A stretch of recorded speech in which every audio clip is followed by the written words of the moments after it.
Here are some of the stories we have this week. VA opens a center aimed at reducing veteran homelessness even more in Washington, D.C.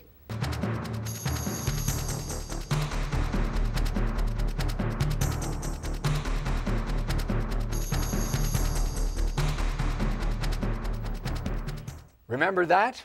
Melody and I sure do, don't we, Melody? I sure do. More on that, and 11 years of memories are on this week's show. Stay with us.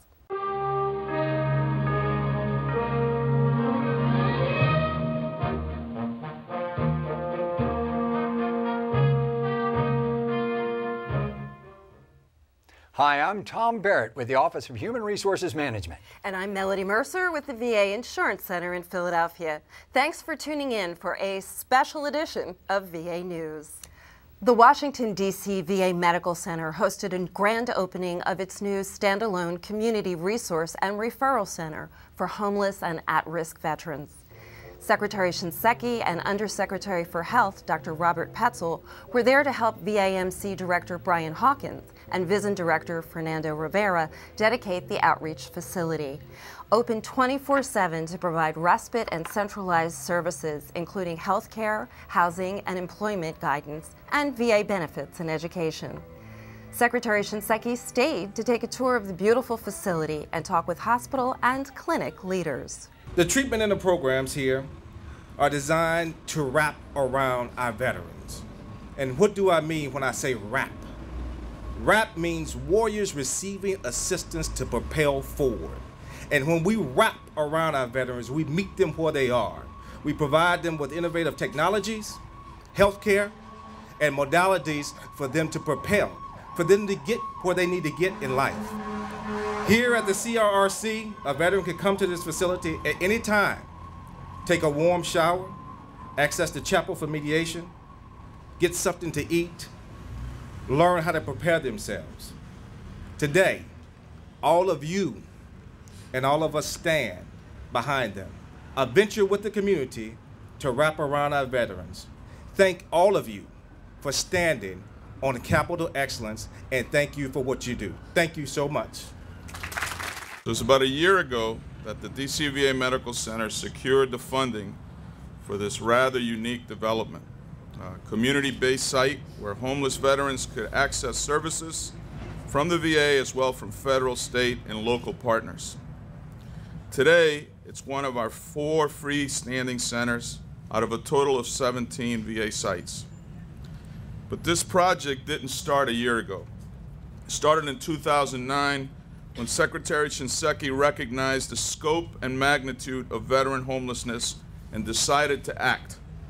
He put together a team of advocates, the necessary funding, and harnessed these with a VA infrastructure to create a powerful system that since 2009 has reduced the number of homeless veterans by over 60,000.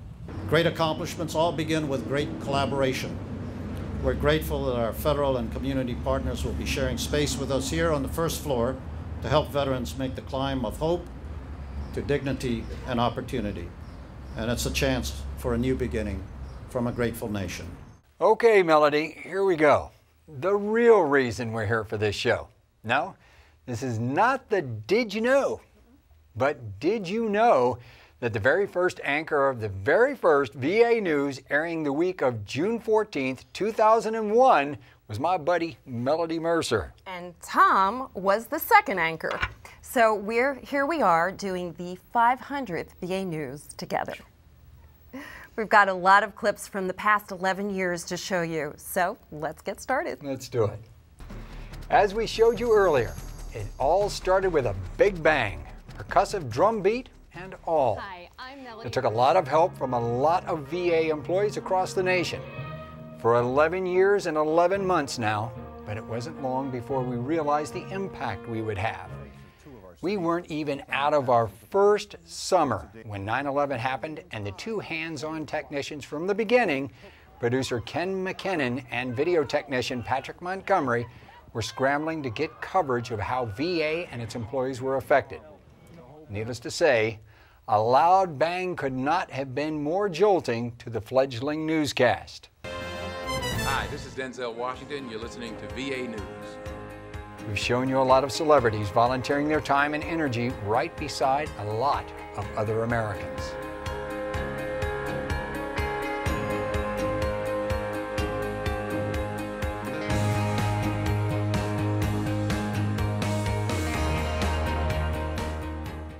We've covered a lot of groundbreakings and openings. In August of 2007, we showed you the Tampa Veterans Hospital Fisher House opening ceremony. We've covered 10 Veterans Days, 10 Memorial Day ceremonies, all quite impressive and quite moving experiences.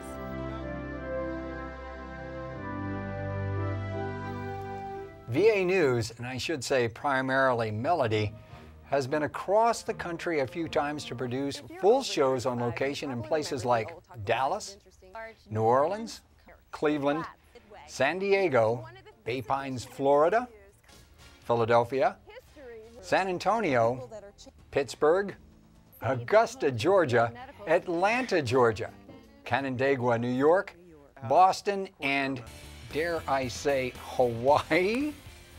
Somebody had to do it, Tom. VA News has covered a number of officials taking the oath of office, but this one for Secretary James Peake is the only one with a president and vice president. And we've covered a lot of special events like the Korean War's 50th anniversary. VA's 75th anniversary was a monster celebration. President Obama came over for our 20th as a cabinet-level agency. Nothing was more glorious than the opening of the World War II Memorial on the National Mall, one of my favorite memories. VA News has reported under the helm of 5 different secretaries, including Anthony Principi, Togo West, Jim Nicholson, James Peake, and Eric Shinseki. We even covered the funeral of Secretary Jesse Brown and got a stirring tribute to him from former President Clinton.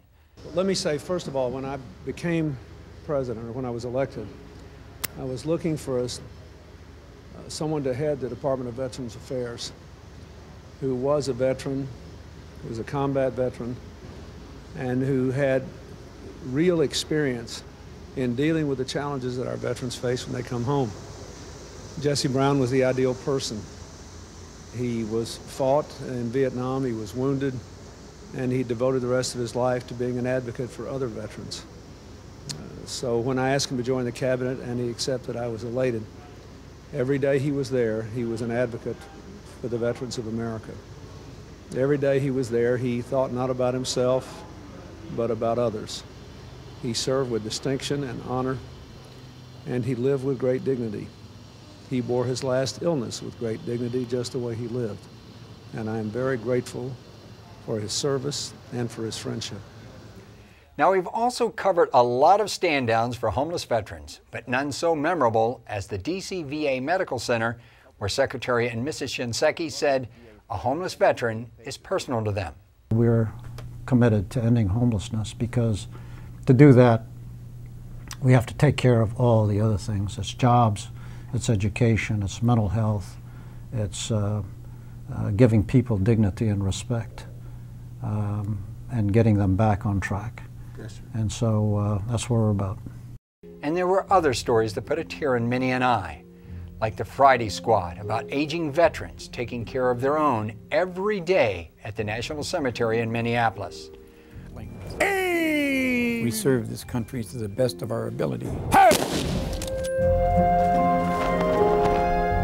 Or this veteran, who was rebuilding his life and body at the Center for the Intrepid in San Antonio, where he talked with Melody for an on-location show. You know, if you got it in your head, you're gonna push forward, and you're gonna be able to do it, as long as you don't quit before you even try.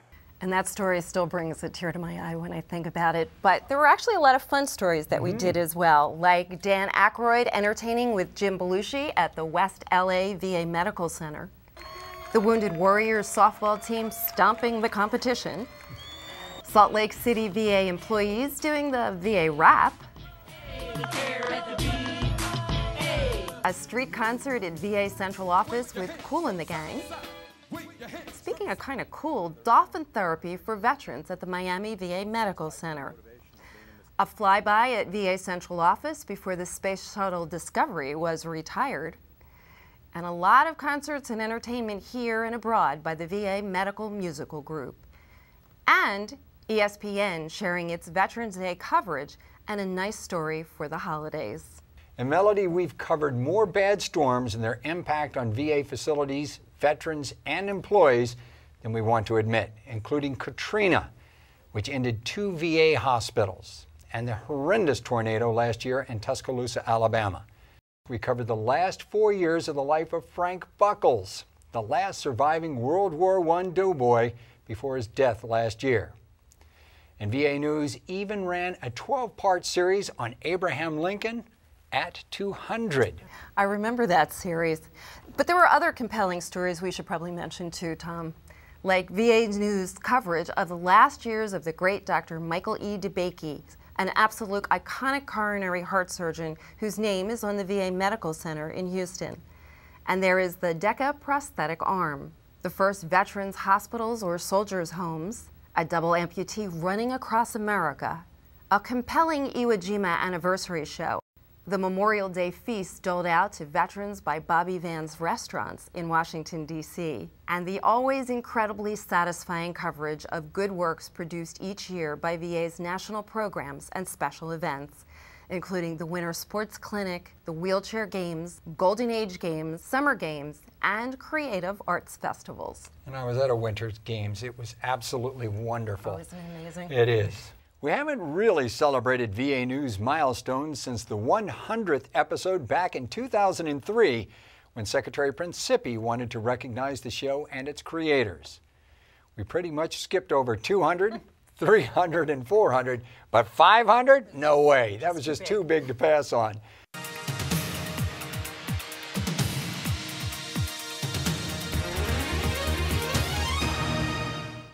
And did you know more than 150 VA employees, including a few interns, have hosted VA News, and we're always looking for new talent to add to the rotation.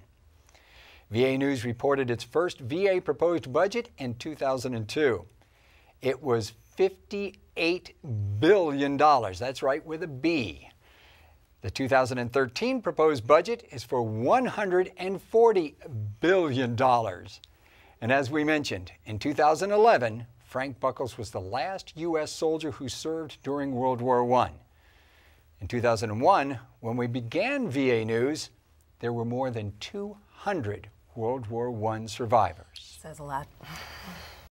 Well, thank you very much for joining us. This has been a heck of a milestone. 500 of these. 500. I'm feeling old. 500 it is. I wasn't great when we first started here, but I want you to know that we've invited some people up here that have been involved in the broadcast, whether they've been broadcasters themselves, whether they've worked on the program. We've asked them here, and we've also brought on an absolutely wonderful cake. I can't wait to get a hold of that, if we can bring that in and get a shot of that as well. Wheeled on by one of our early anchors as well, Jim Benson. Jim Benson, yes. And what else can I say except thank you so much for joining us. 500 of these. What a great show this was. I appreciate the fact that I'm able to sit here with its very first broadcaster and a very good friend of mine, Melody Mercer. Talk to you all later. Thank you, Tom. And I don't want to leave without, we would be very remiss if we didn't, and I want a round of applause for everybody up here. So let's hear it for Ken McKinnon, yes, who has absolutely produced all 500 shows over 11 years. That's quite a milestone. All right. Woo!